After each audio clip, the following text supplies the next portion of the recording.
in Brass Tacks. I'm Akanksha Swaroop. Now, Sandeshkhali has been at the center of a political storm for nearly a month. And today, the National Commission for Scheduled Castes submitted its report to President Draupadi Murmu after its visit to Sandeshkhali.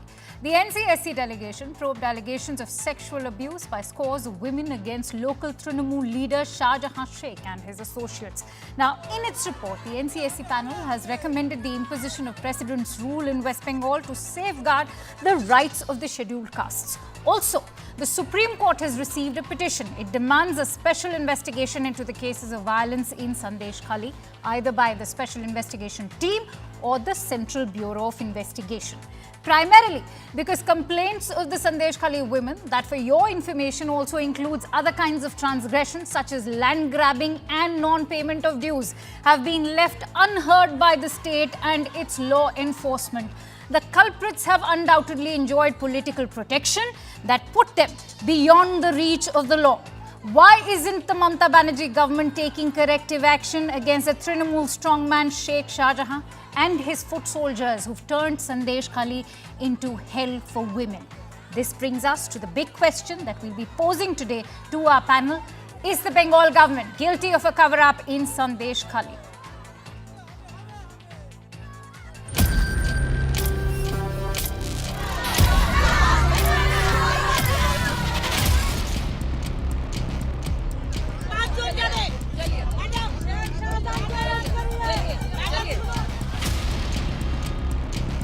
Shahjahan जो waste Bengal का माननीय मुख्यमंत्री है, उनका नेतृत्व में हर एक जगह में संदेशखाली बना के उन्होंने रखा है। जो हिंदू महिला है, चुन चुन के कौन देखने में सुंदर है, कौन का उम्र कम है, उन सबको ले जाके उनके साथ प्रताड़ना करते थे। यहाँ पर मुख्यमंत्री एक महिला है, उसके बावजूद बहनों पर इतना अत्याचार होना, उनको घर से उठा ले जाना, उनके पतियों की जान की धमकी देकर उनको कई दिनों तक अपने पास बंदी बनाकर उनके साथ दुराचार करना, ये तो मानवता की हत्या करने बराबर है।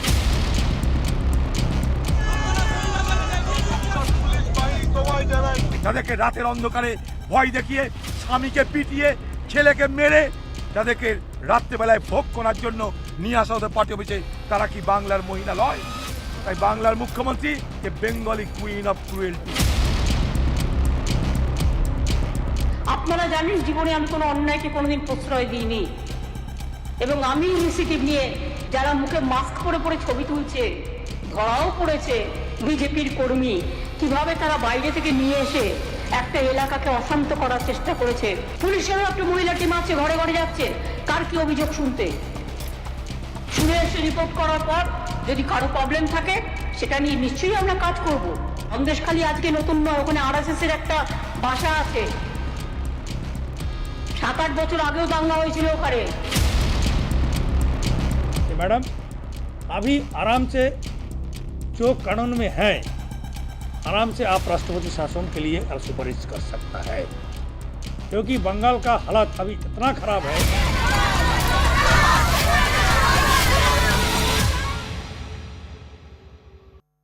Alright, so remember the NCSC submitted its report to the President today, and earlier during the day I also spoke to Ms. Anju Bala, who's an honourable member of the NCSC. Listen in to this exclusive conversation as she sheds light on the shocking findings of the NCSC in Sandeshkhali.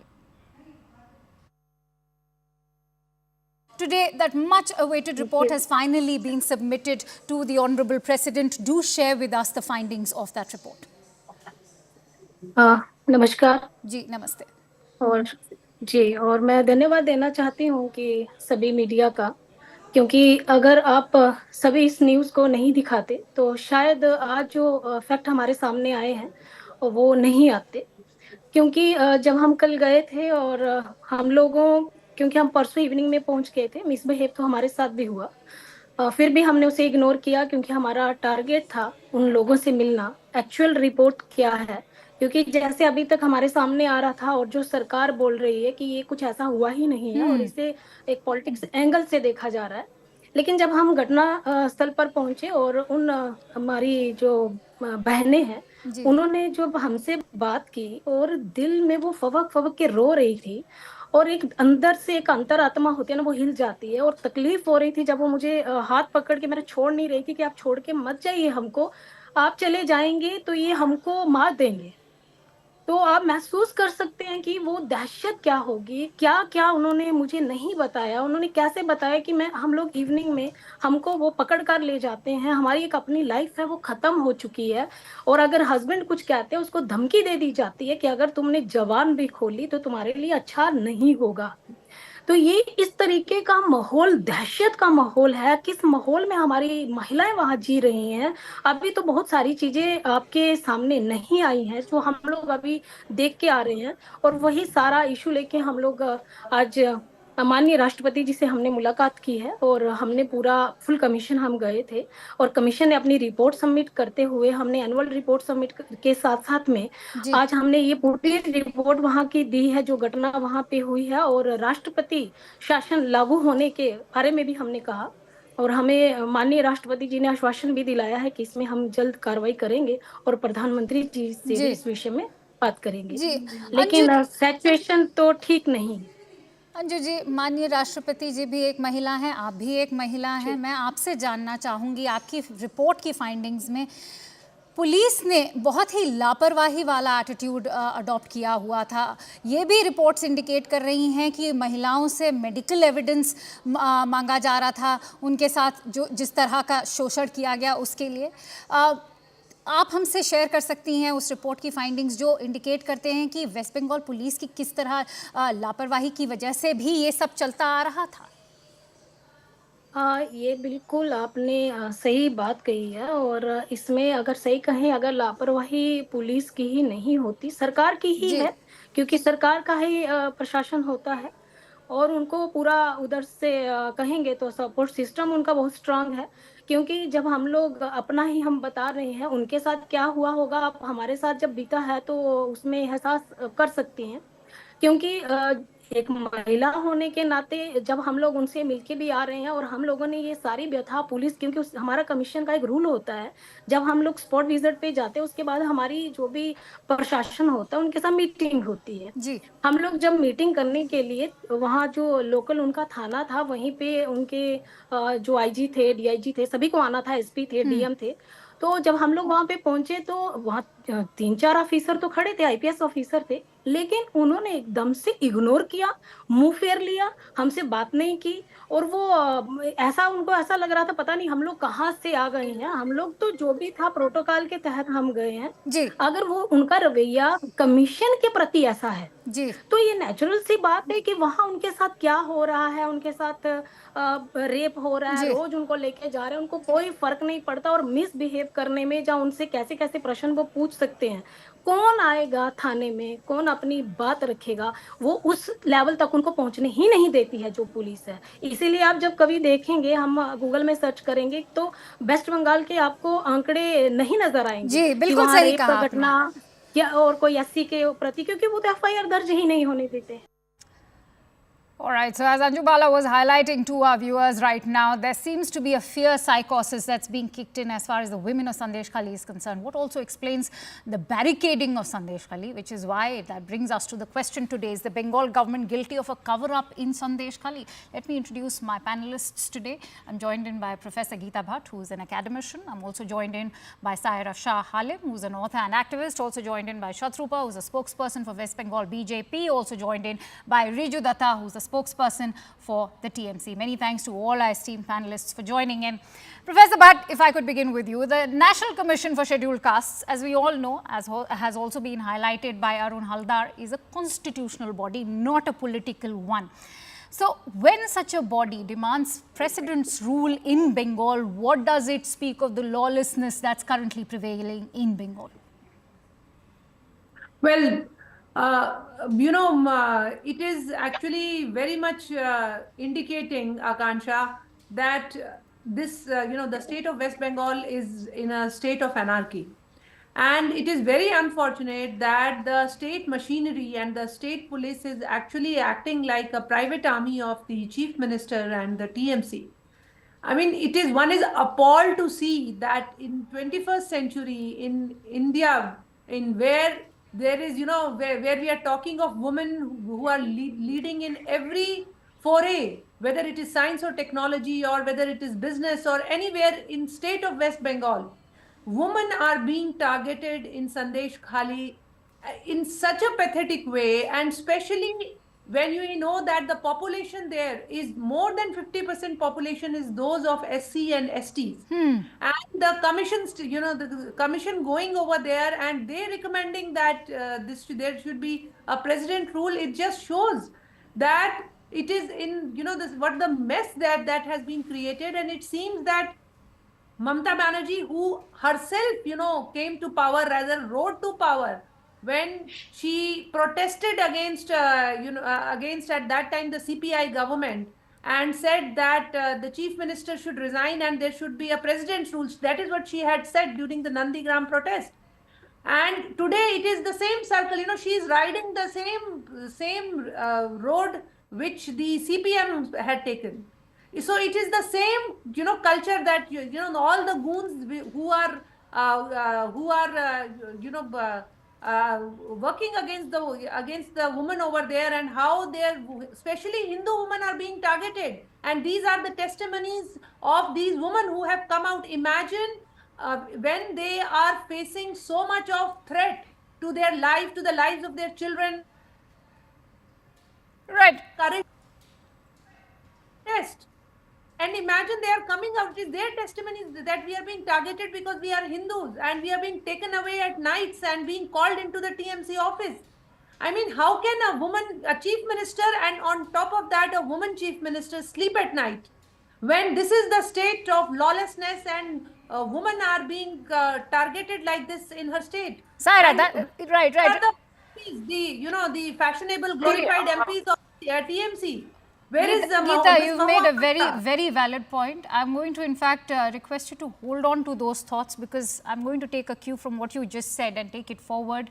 Saira, violence in politics, as we've often seen in Bengal, overlaps. But Sandeshkhali is the lowest point, what we've been witnessing over the last few days. It was the female factor, ironically, that carried Mamata Banerjee to victory in the West Bengal Assembly polls of 2021. But today we've seen an ally like Congress also being blocked from gaining access to Sandeshkhali. How do you assess Mamata Banerjee's own stance, who till some days ago was preaching for justice for female wrestlers? Right. So it's ironic, Akansha, that, Mamata Banerjee is the only woman chief minister in the country. And if you look at her past record, whenever there's been a major rape case, I'm citing the Park Street rape case, she said it's a fabricated case. Now here, these scores of women have, are actually giving out very compelling tales of sexual torture, and land grabbing and physical abuse for years. And this has been going on for years on end. And, the main accused, Sheikh Jahajan, is on the run. So if the political will is there, and if you're a woman chief minister especially, I feel that justice should be meted out. And it shouldn't be because I am at a political post and I can afford to get lackadaisical.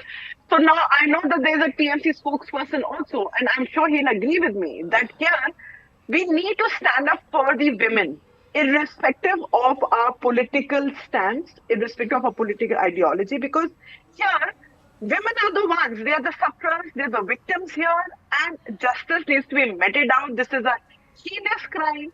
The main accused, is on the run. The people are absconding. So who's going to look at that? Now here is very important not to say Hindu women. I would say they're poor, impoverished women who have been victim of this heinous crime and has been for years. And I feel that they need justice. We should communalize it. But yes, as a gender activist, as a women's rights activist, I'm going to speak up, regarding the horrors that is unfolding in Sandeshkhali. And it's good that this crime has, come to light so that, we can kind of do justice to whatever is happening.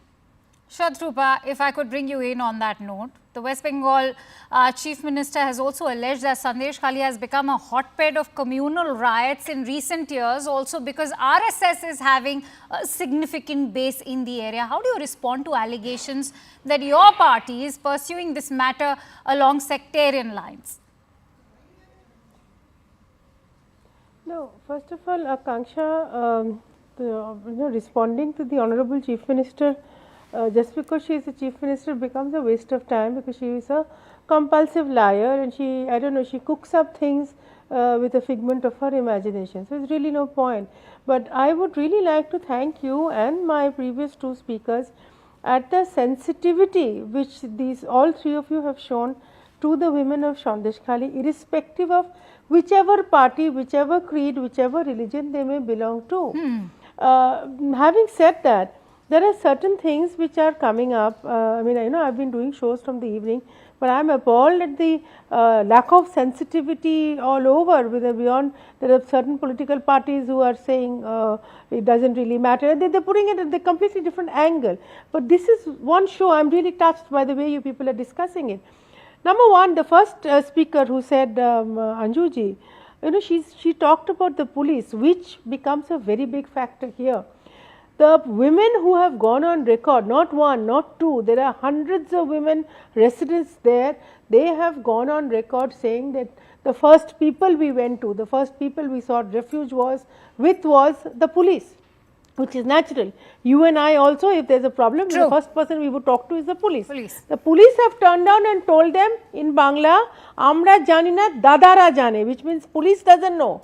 Only the dadas, which means the 2-3 hoodlums, Shahjahan and his 2 henchmen, they know. Unless they say, the police will not take action. Number one. Police have been callous repeatedly. Police, even women police, have shown utter insensitivity. Even now, when the first speaker Anjuji was talking, she would have told you, is there in her report, that the police were there while these women were being questioned.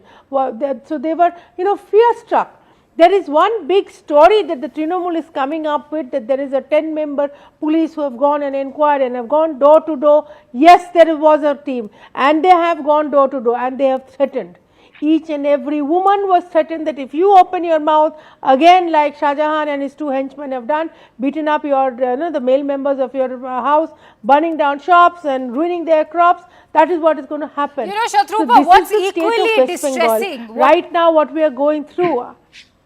Just one last sentence. Right, sure, now, in this kind of a dismal state that the residents of West Bengal are in, let me tell you, Sandeshkhali is the tip of the iceberg. And we have a woman chief minister who not only is not at all bothered, she spends the end of a budget session, mind you, the closing session of the budget session of Vidhan Sabha, to accuse BJP and RSS, out of all people, to create this kind of a situation in Sandeshkhali, when all these women have gone on record saying that we are Trinamool. These women are saying that they are part of Trinamool, they supported the party, they want Didi, the Honorable Chief Minister, to come and stand by them, understand their plight.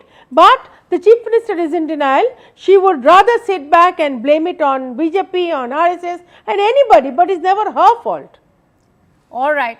Riju Datta, a host of allegations, not just from the women there, but the women panel also that you are seeing over there. Ma Mati Manush, that is the slogan coined by your party. Your party takes pride in it. And today, the sentiment on ground zero, I can tell you, because CNN News 18 has been covering day by day everything that's happening in Bengal. And let me tell you, the sentiment on ground zero is Rakshak hi Bhakshak ban gaya. Only because the women could not be heard by the police, the law enforcement. Even more distressing is the fact that the State Women's Commission only turned a deaf ear. Okay, Akanksha, I have been nothing but polite. I have heard everybody. Sure, and they've been polite too. Women, and I hope the women on the panel, with all due respect, will give me the courtesy of time. Now, let me start off by, before going into Sandeshkhali, Akanksha, let me start off with a disclaimer. I applaud Shatrupaji for coming on this channel as the BJP spokesperson. The other panelist here, with all due respect, as an activist, is Ms. Shaira Sahalim, who contested on a CPM ticket from Baliganj constituency. Miss Professor Geeta Bhatt is a member of NCWEB, if I am not wrong, appointed by the BJP. And Anju Bala, whose introduction you showed before, was an ex-MP from UP, as per NCRB, the rape capital of India, where she goes blind. Let's not insult constitutional bodies. No. Riju, let's not insult constitutional bodies over here. They are not political. They are not political. Please answer my question. Why did the law enforcement take action on time? No. You are digressing from my question. Riju, my question is very basic. Why didn't the law enforcement do their job? Why didn't the State Women's Commission do their job? The law enforcement said that we did not receive any reports from the State Women's Commission. There have been no complaints so far. They've in fact gone on to file complaints against the relatives of those women. Your chief minister is questioning the integrity of the women. It's shameful. No, Akanksha, I will make 4 humble points and then everybody can answer. Please go ahead. First point number 1. Like Saira ji said, like Shatarupa ji said, that these atrocities, these so-called atrocities have been committed on these women for years. We live in a day of social media. The BJP observer of that area, Vikas Singh, is arrested. The ex-CPM MLA has been arrested. So before 1 month prior to now women being vocal, why CPM, BJP or Congress never stood for the women of Sandeshkhali? Why didn't these people raise their voice? Well, when they stand up for the women of Sandeshkhali, you do not let them enter. All right. Okay, Shatrupa Saira, please, let Riju finish his point. Sure, Riju, I give you another minute to finish your point before I go. Thank you. That was my first point. My second point is this. Shah Jahan and his so-called henchmen as per the BJP are not in question anymore. They are nowhere to be found. They are absconding, right? The governor visited the women of Sandeshkhali, the National Commission of Women visited, the State Commission of Women visited. Like Shatarupa ji said, there is a DIG level officer with a 10 women officer team that are going door to door. Why has the women of Sandeshkhali now has not given a formal written complaint of sexual torture or rape? Because you were asking them for medical evidence. How does a woman prove that she's been raped 6 months after the incident? Please don't cut into my time. Please make sensible points, Riju. I am making a sensible point. Nobody has asked them of that. It is the BJP narrative. I'm saying this on record.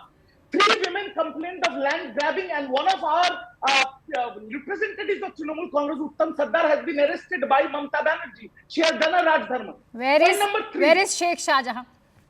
Ask Shubhendu Adhikari, because the BJP leader of opposition in front of the media has said not once but thrice that I know the whereabouts of Sheikh Shah Jahan. So the media should ask him where is Sheikh Shah Jahan. And point number 4, my last and humble point. If Sandeshkhali was such an uproar, why is, which is exposed now, BJP MLA Miss Misra Paul, speaking to a journalist, has categorically said on audio that we will go to Chandrachud and turn it into a riot-like situation like Shingur and Nandigram. Why? This is out in the open. You have to understand. All right, Riju, you've said what you had to. No, you have still not answered my question. Why the deaf ear turned by the law enforcement agency and the State Women's Commission? Now, on that note, let's also give Saira also a chance to come up with a rebuttal. I'm sure Shatrupa also wants to say something in response to everything that there have been allegations of the law enforcement agencies here who are collaborating with rowdy elements in the area. Can we deny that? And here, why would the special task force be, allowed to even come in and probe these allegations? Because here there is a severity to the allegation, because the allegations are ghastly, they're shocking. So many women who are trying to hide their face, some have withheld this, they've been, some have requested, please withdraw my statement. And here we need to understand that these women have been tortured for years. There's a simmering anger. Yes. And it has come to light because of the various scams that have got unearthed by the various, agencies, be it ED, be it CBI. So because of this reason, the women have mustered up the courage to even talk about the atrocities that they've been facing all these years. Otherwise, they were asked to hush up the matter. They were asked to keep quiet. And I think it's appalling if these atrocities are going on and women have to hide whatever is happening to them because of fear. Shatrupa, Because of fear. no. 99% of rape cases in our own country have gone unreported because of social stigma and because of the fear of retaliation. Shatrupa, I want to know from you, do you see that same kind of fear psychosis, those intimidation tactics now come into play, especially when it comes to these women of Sandeshkhali?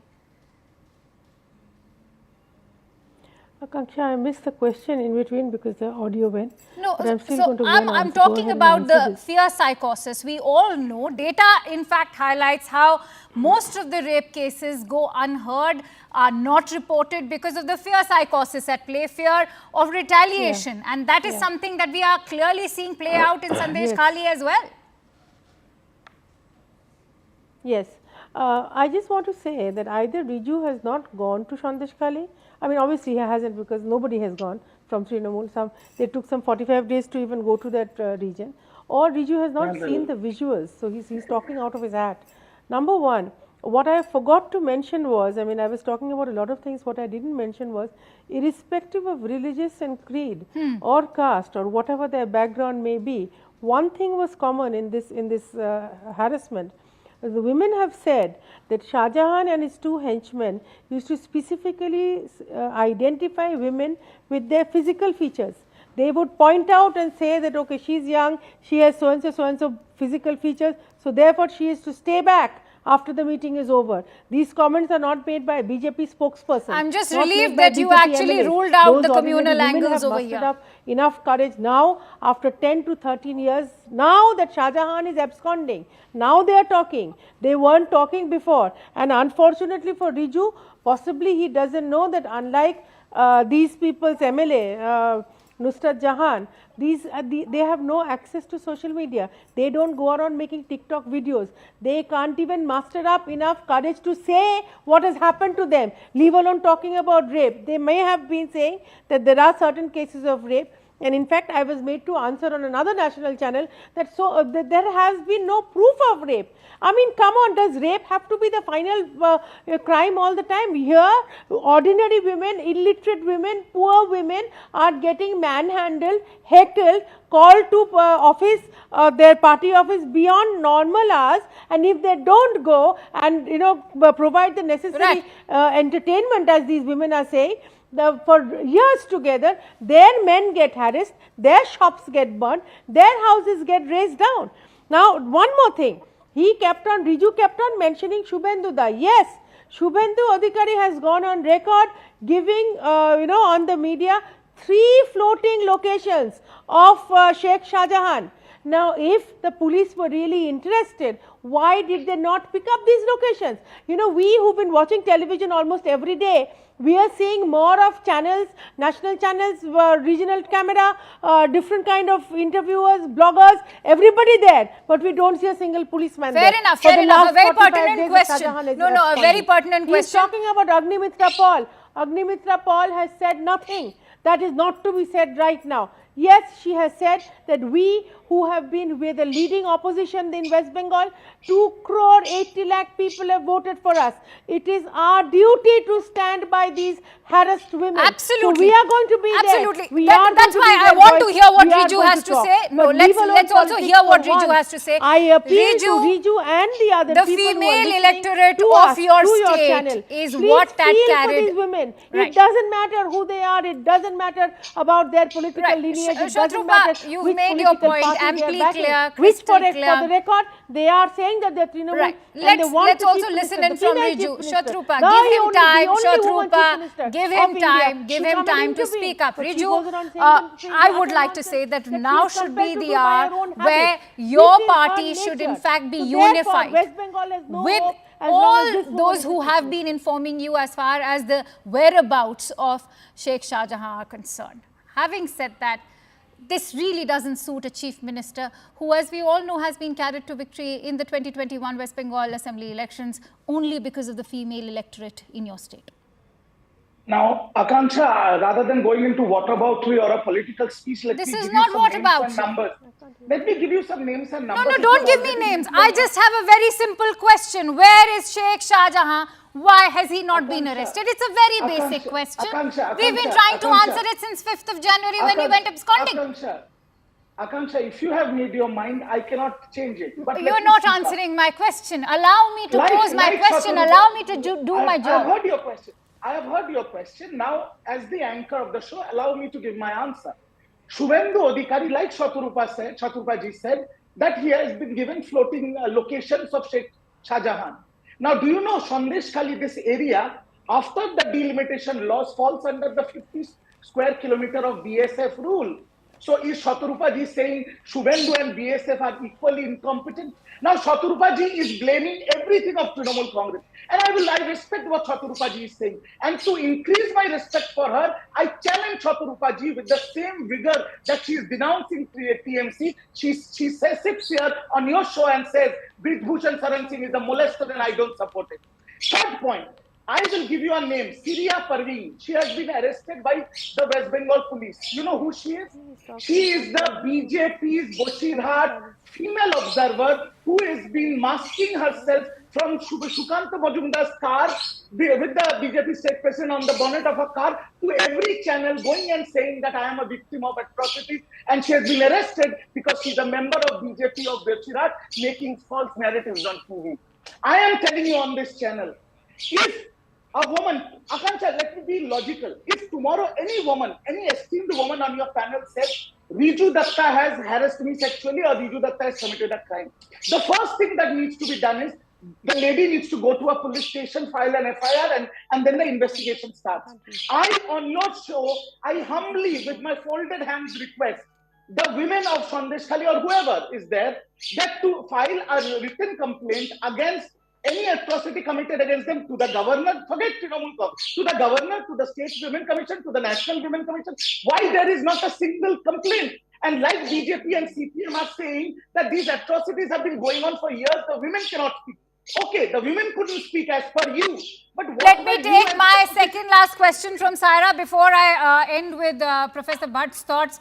Saira, for a chief minister who's always attacked the government at the center and other parties as well, for taking away the democracy's right or the right to protest freely. We've seen that happen in the national capital as recently as the farmers' protest as well. Well, the government at the center has allowed the farmers, they've allowed the wrestlers to protest.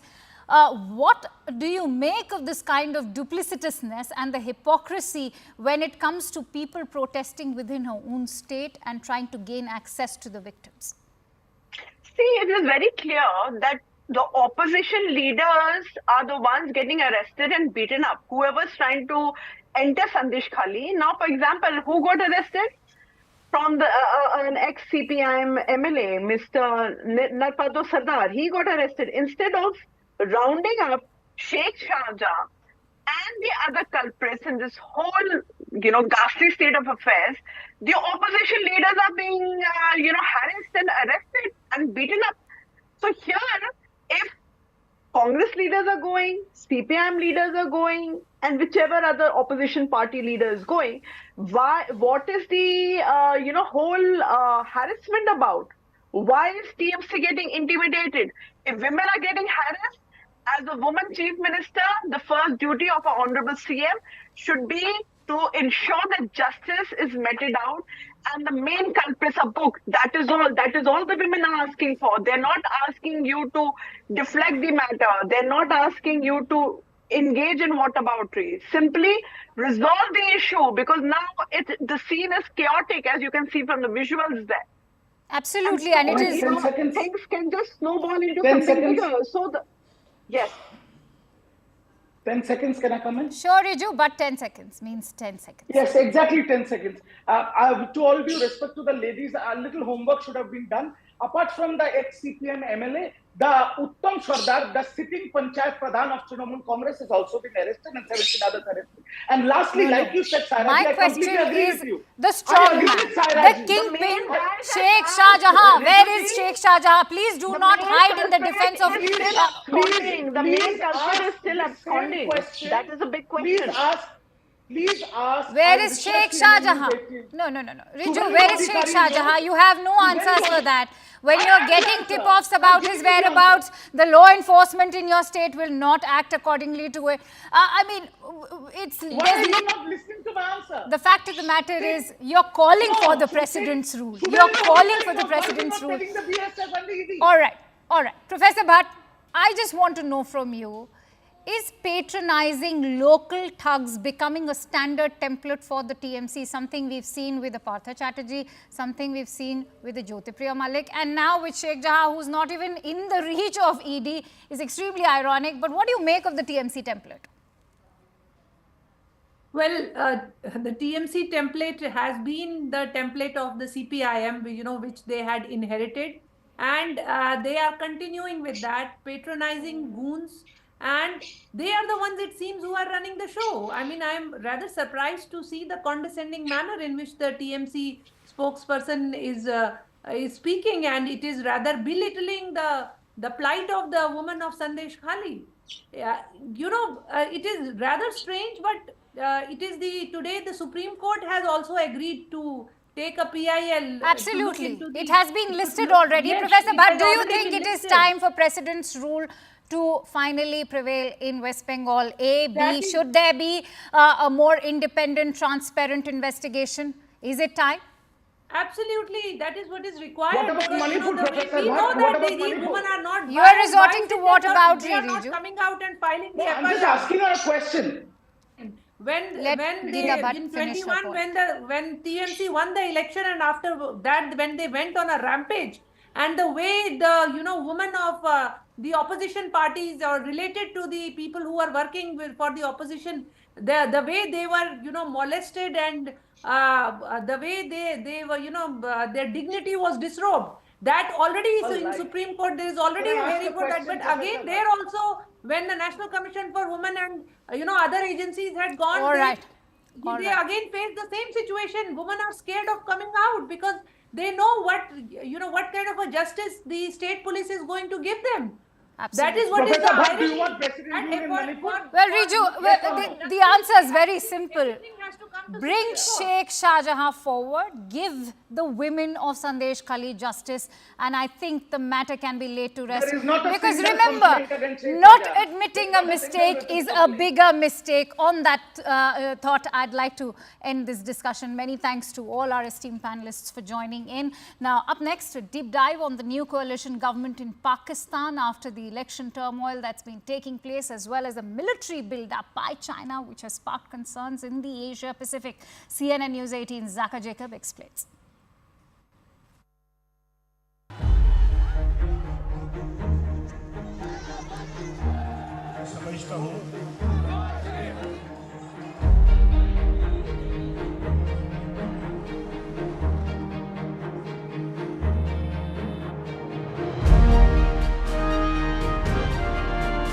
A six-party alliance appears poised to form Pakistan's next government. There's been a week full of political drama after a fractured mandate delivered by the country's voters. Led by the Pakistan Muslim League Nawaz, the PMLN, which won 75 seats, and the Pakistan People's Party, which secured 54 seats, the coalition will have more than 150 members in the national parliament.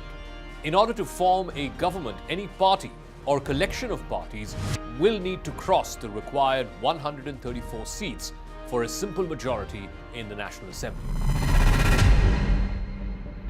However, Pakistan Tehreek-e-Insaf, the PTI, or the party of former Prime Minister Imran Khan, described this new alliance as thieves who were stealing the people's mandate. They insisted that a government formed by a grouping of parties would lack any credibility. The PTI, which was forced to field independent candidates after losing its electoral symbol, the cricket bat, just days before the election, emerged as a clear winner. Independent candidates who were affiliated with the PTI or supported by the PTI, they won a total of 93 seats, almost 20 more than the PMLN.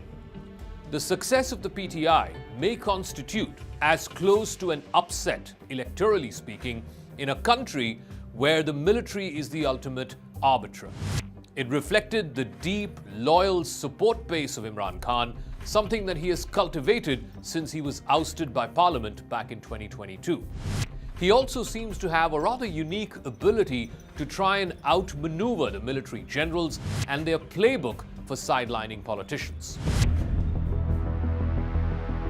In Punjab, which is the country's most populous province, which accounts for more than half of the seats in the parliament, many candidates in Nawaz Sharif's party, the Pakistan Muslim League Nawaz, lost to those independents who were backed by Imran Khan's party, the PTI. Key PMLN leaders, including those in Sharif's inner circle, lost the races in their constituencies, which were once considered to be strongholds for the party.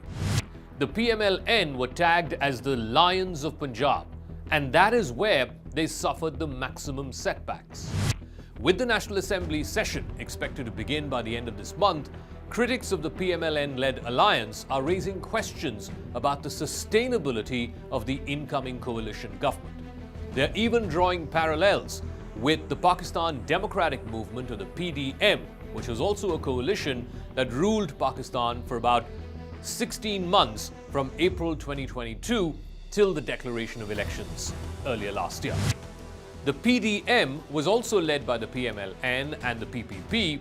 They had come to power after deposing the then Prime Minister Imran Khan through a vote of no confidence.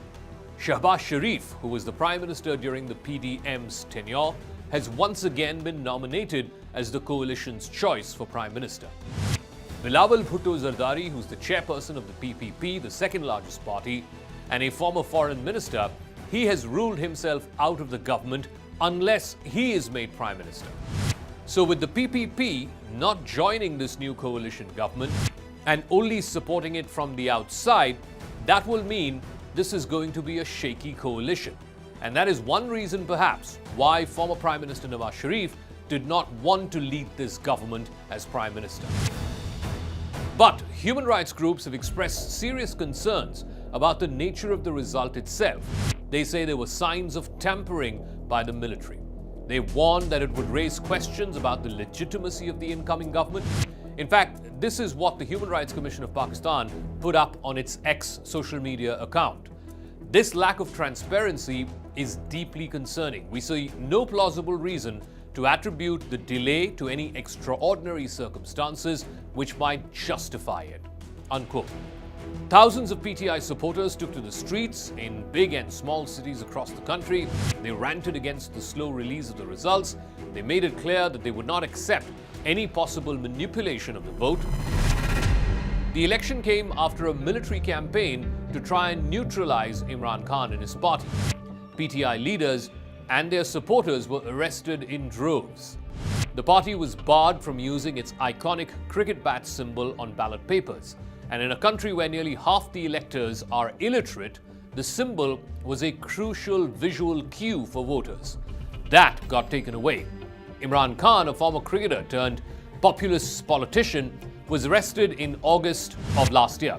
He has been convicted in 3 separate cases already. Cumulatively, his sentences add up to more than 30 years in prison, meaning unless he's pardoned or unless there is a dramatic reset of ties between him and the military, he will continue to be in jail for the rest of his life. He's been barred from holding any public office for the next 10 years. Many supporters feel a deep allegiance to the populist leader that Imran Khan was. They believe he was wrongfully ousted by the military.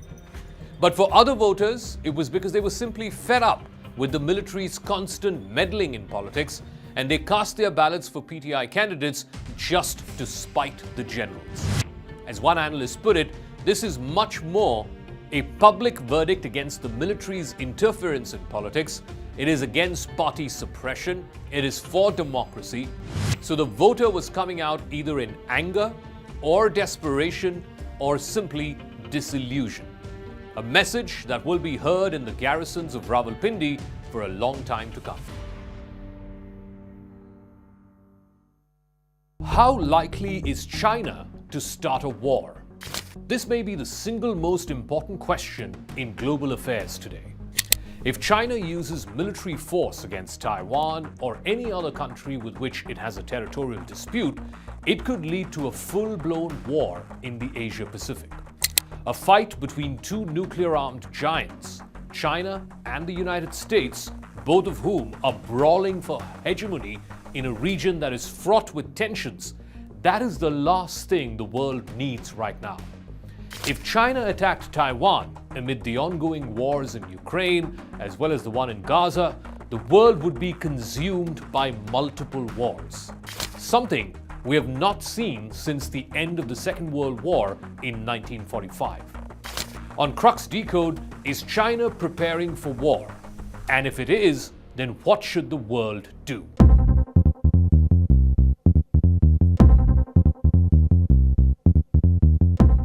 There's been a recent flurry of high-level diplomacy between Washington and Beijing, but that is not stopping China.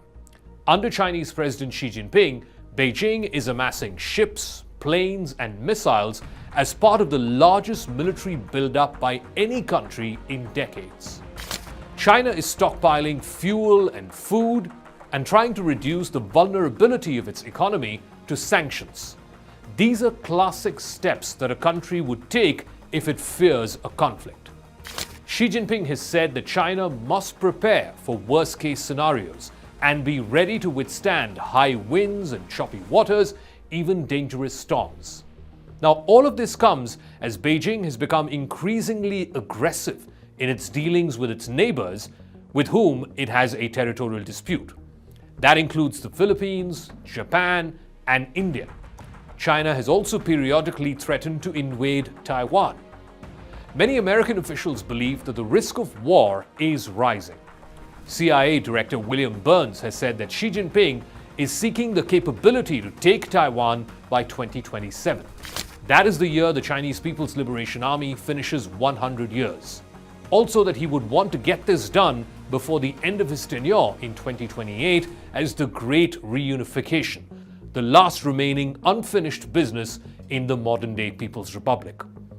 And as China's economy struggles, some observers are also looking for signs that a peaking China might turn aggressive in order to distract from its internal problems. Not everyone agrees, though. Other analysts think that the risk of Chinese aggression is overblown. Some scholars say the danger can be managed provided Washington does not provoke Beijing.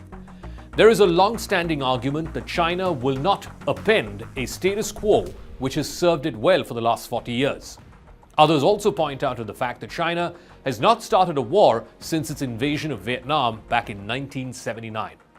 Still others dismiss the prospect that China might fight in response to a slowing economy or other domestic problems, claiming that the country has got no history of diversionary war.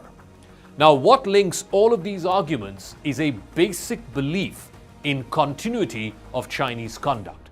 The idea that a country which has not launched a war in the last 40 years is unlikely to do so now.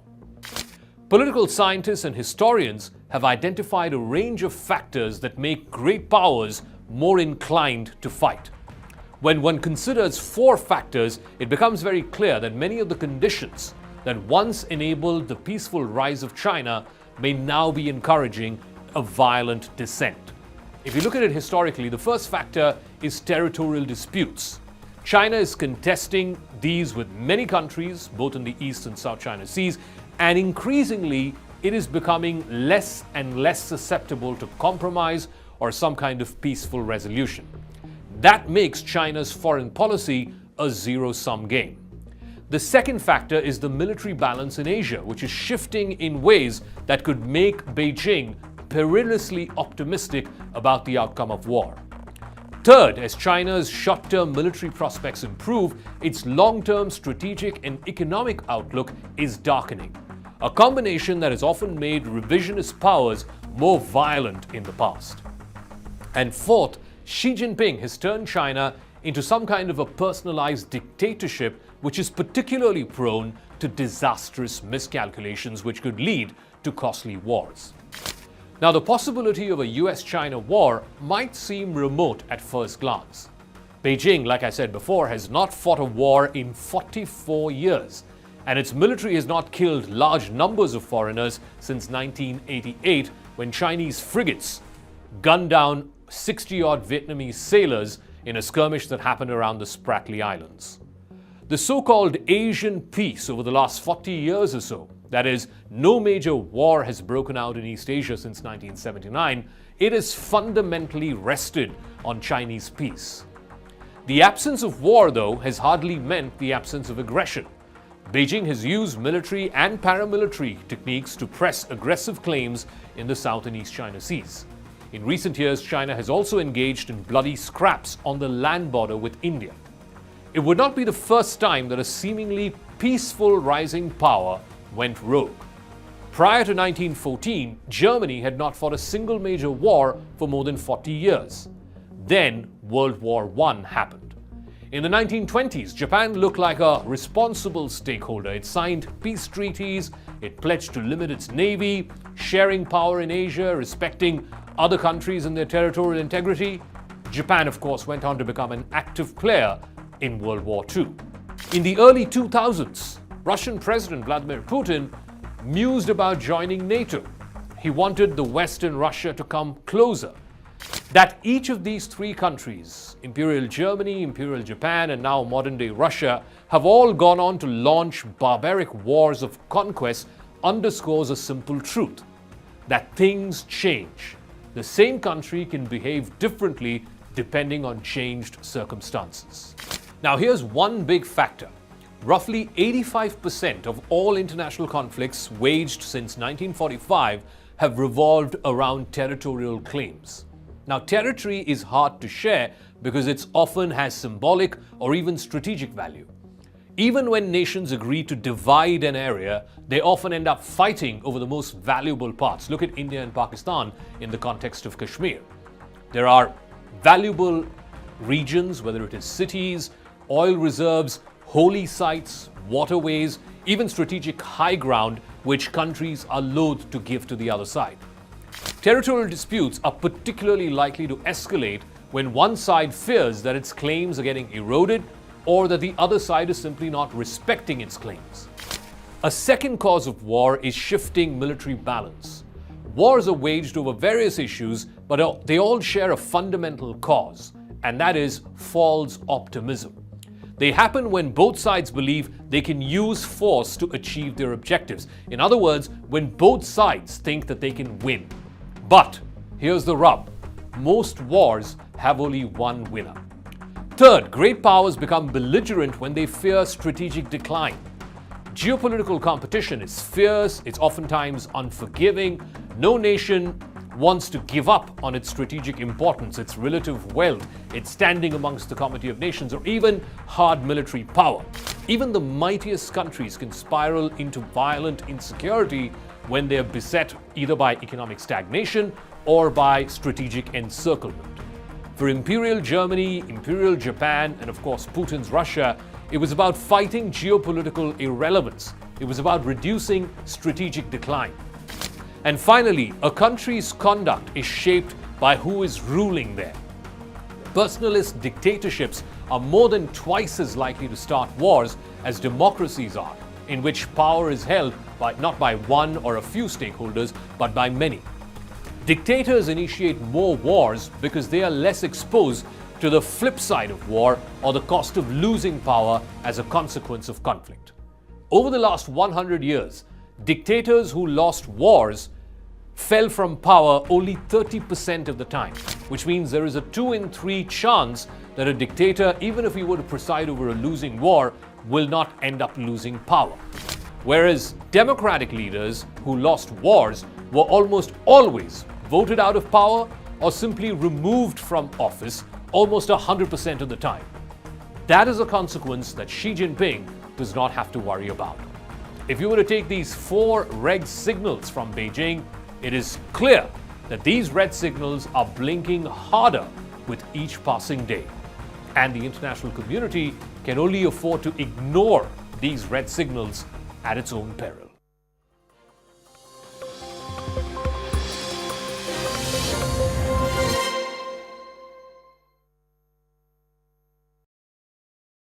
and I do not want to do anything more than that, then one has to be extremely prudent in the way they go about the selection process, ask the right questions at the interview stage, do some kind of a research about the organization culture before they get into it. If you ask the patronizing side of me, well, the patronizing side of me will be saying very clearly that if you're a youngster, if you have time in hand, and India is already planning to be a $7 trillion, and if you want a part or a share in that success, then you should be willing to slug it out a little more than just those 48 hours and be flexible. I have been, I've been part of a few organizations, and I can tell you that there are situations at workplaces where it demands you to put in the extra hours. But it's not every day. Honestly, no organization can run on code red every day and every month. And hence, you have to make some kind of a judgment at your end that is it something that I'm willing to do? And there's sure upsides. I have never ever seen anyone who's actually, very rarely to be honest, had experienced a downside of putting in those extras, and especially in the youth. Because this is essentially the approach I suggest to the youth all the time. That and in the process, if you're learning, picking up new skills, you're in any case enhancing your employability. All right, so it's Friday and we're all set for the weekend. We make plans with family and friends or just want to Netflix and chill in bed. But suddenly, you get a call from your manager saying that you have to pull in a few hours over the weekend.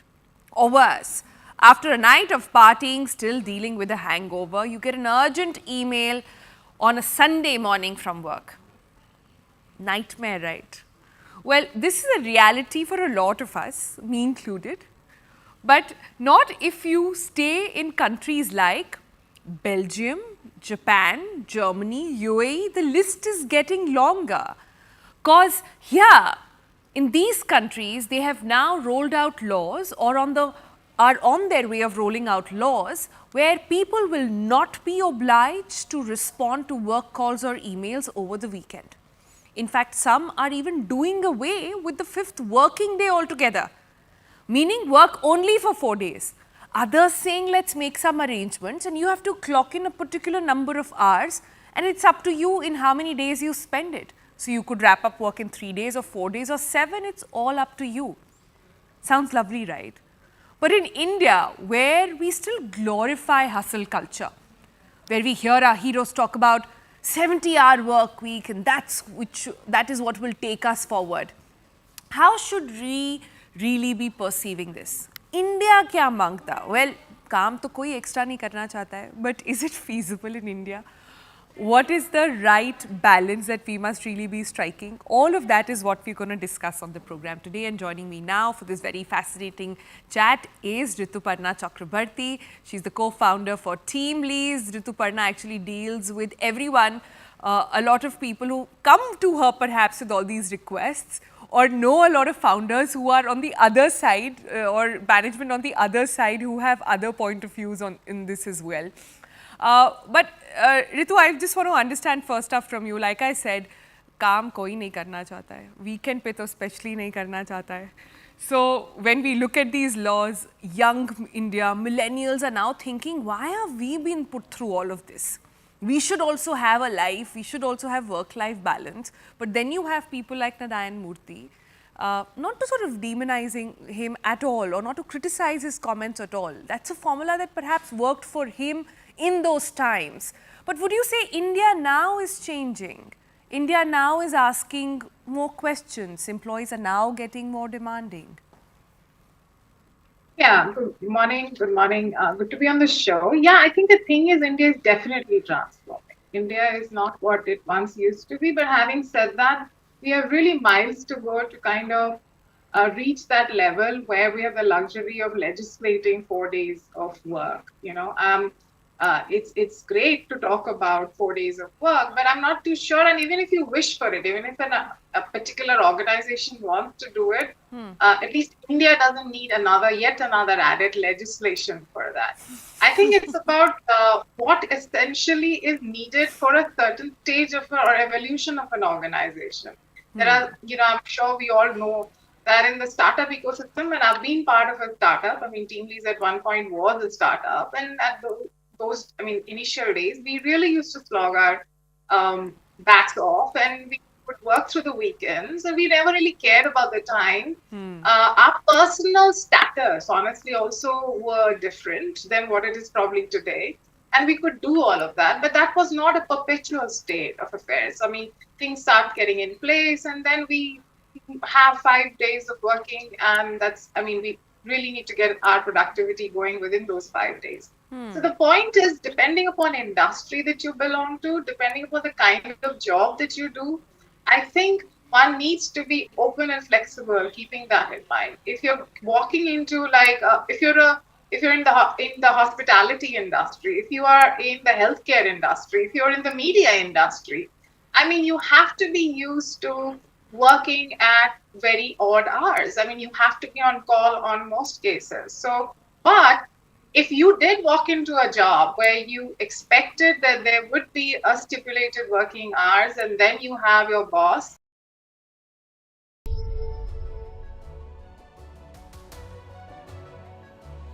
Hello, Namaskar. This is First Post and you're watching Vantage with me, Palki Sharma.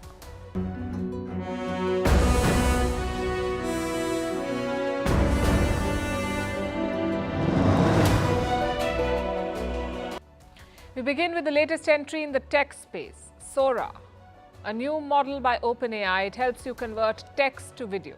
How does it work? When can you use it?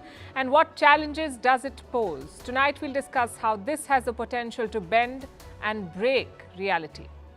In other news, Alexei Navalny is dead. The most famous Putin critic was in jail. The West says he was murdered. We'll tell you